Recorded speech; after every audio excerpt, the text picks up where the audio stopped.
pajarotes. Well, I definitely almost gave up yesterday. That is really beautiful. 297 kilometers in one direction. Oh, now I have to eat by the trash can. ¿Una persona? Sí.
Well, I definitely almost gave up yesterday on day one, first day in Mexico, just because of sheer weight of the shock of everything different here.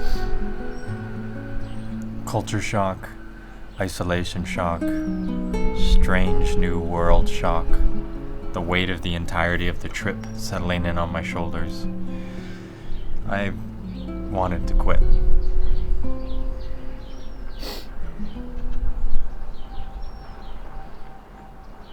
I've just got to focus day by day, dia por dia.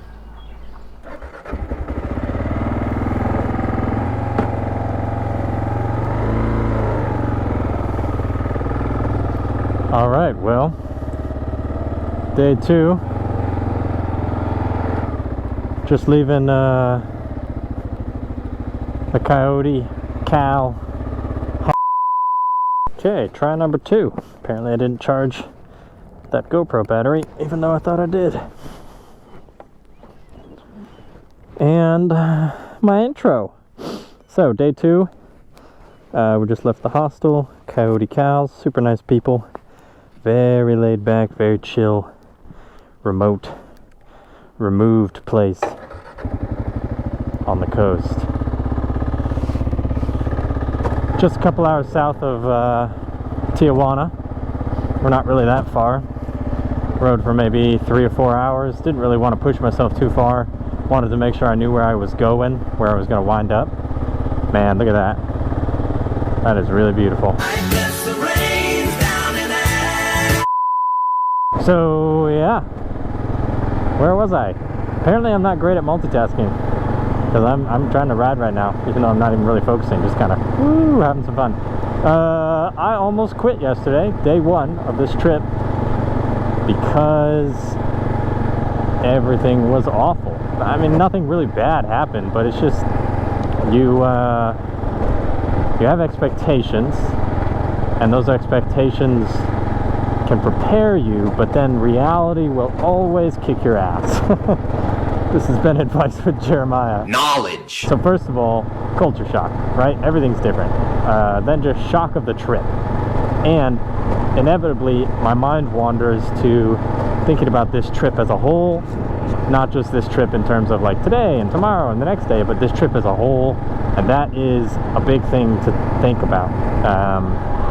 Like when I think about my discomforts right now, whether it be hot, sweaty, no water, no food, whatever it might be, hard to find, I don't understand how to get pesos, don't understand how to do things safely, all that different stuff, don't understand road, all those little things. When I think about that times whatever it is, 20,000 miles roughly, or 20,000 kilometers, I don't even know what it is. That shows you how prepared I am. That is crushing to think about it that way. So I'm trying to remind myself dia por dia, as Tomás anoche me recordió. Trying to think about it day by day. Don't think about the entirety of the journey. Just think about what you need to do right now, what you need to do today, what you need to do to be in a place to sleep tonight, what you need to be hydrated, to eat food, to gas up your bike, whatever it might be. So that is the new goal for today. Just focus on today. Get to my hotel tonight. Don't worry about how expensive it was. Don't worry about how I can't do that over and over again. Don't worry about whatever I find good food today. Just worry about whatever I need to right now. So what I need to worry about right now is making sure I see these little tiny Mexican stop signs, which are so small and off to the side. Definitely blew past a few yesterday. But what I need to worry about today is getting 5 hours, 316 kilometers south to, I forget the name, Cataviña, maybe, with an NE. And it's going to be a great ride today. Abarrotes. So yeah, I almost quit yesterday. It was definitely a weighty time. I got to the hostel around 2 p.m. Because I rode faster than I thought. The border took absolutely no time. Didn't even stop at the border. It was actually a little disappointing. And got to the hostel at 2 p.m. and I chose a hostel because I kind of wanted to see other people. I wanted to talk with other people. I wanted to be around other people. I get to the hostel and there's no one there. So I park and I'm taking my gloves and my helmet off and everything. And then the owner comes out, and he's American, so I don't even get to speak Spanish. Owner comes out and kind of says hello, and then walks by me, goes to the office and waits for me. I go in, I check in. He says, Wi-Fi password is Mexico, blah, blah, blah. You know, here's your towel. Hope you have a good stay. And then he walks back to his house. And then it's just me. Just me and my lonesome, all alone in a giant hostel with nobody there. And it's not just nobody there. It's like this eerie ghost town feeling, because there's all these beds and there's all these rooms and there's a pool table, there's a game room, there's a, well, that's a speed bump.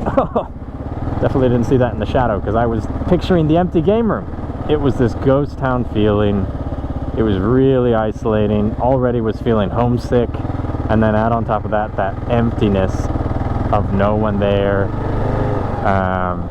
and also knowing that I had gotten there at 2 p.m. so I had, what, 6 hours before I even started to get tired.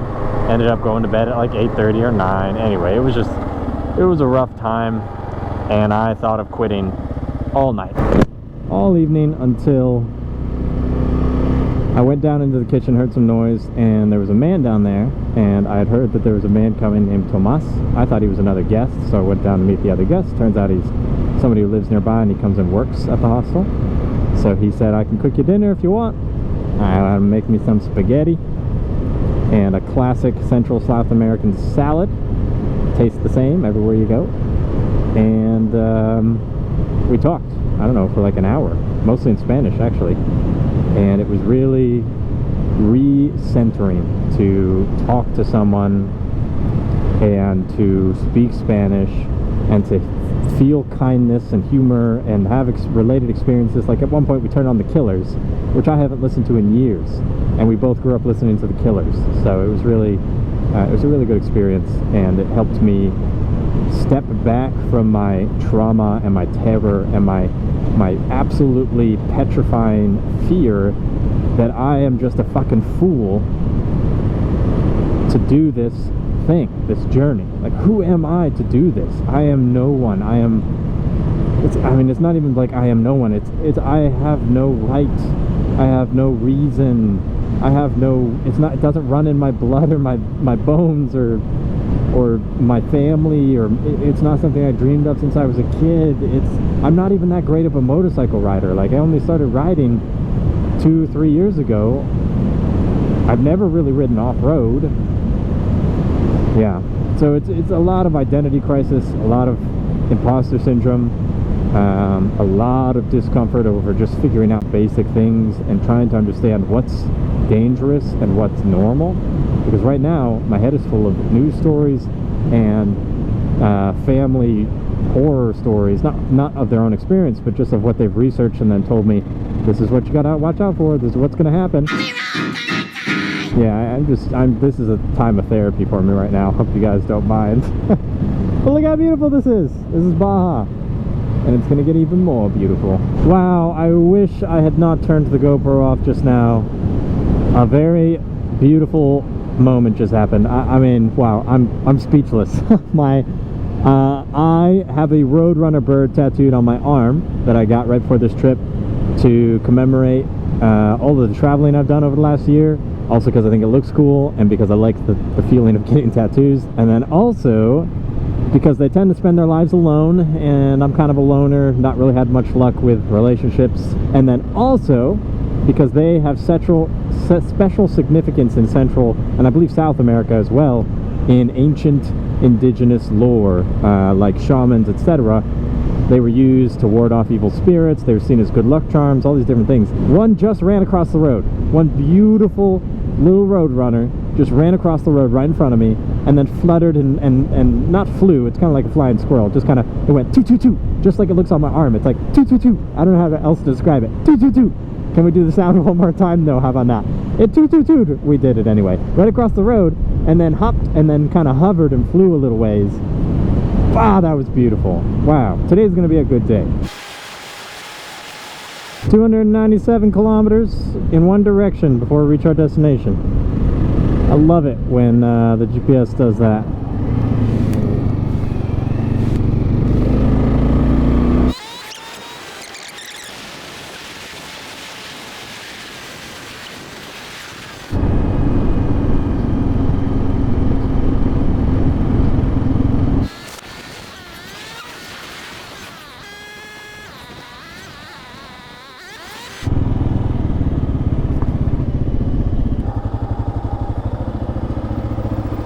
¿Qué tal?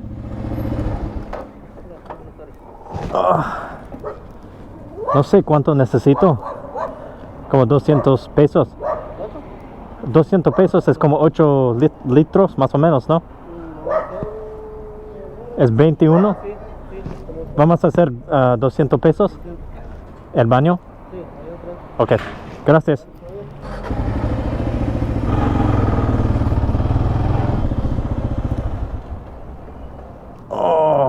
Now we have gasoline.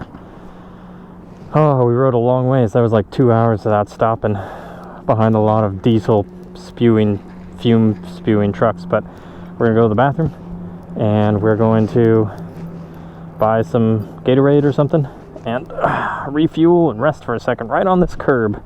It's a new theme, you know, resting on the curb. Hola.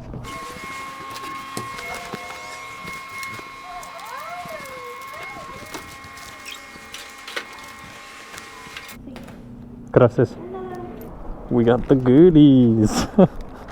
Man, I need some fruit or something in my life. This is not good. Oh, now to eat by the trash can. The pinnacle of motorcycle travel experience.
Hello, locals.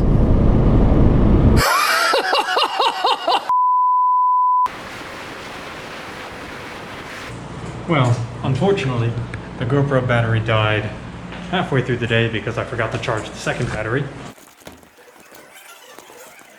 ¿Puedes sentarme? Hola. Buenas noches. ¿Una persona? Sí.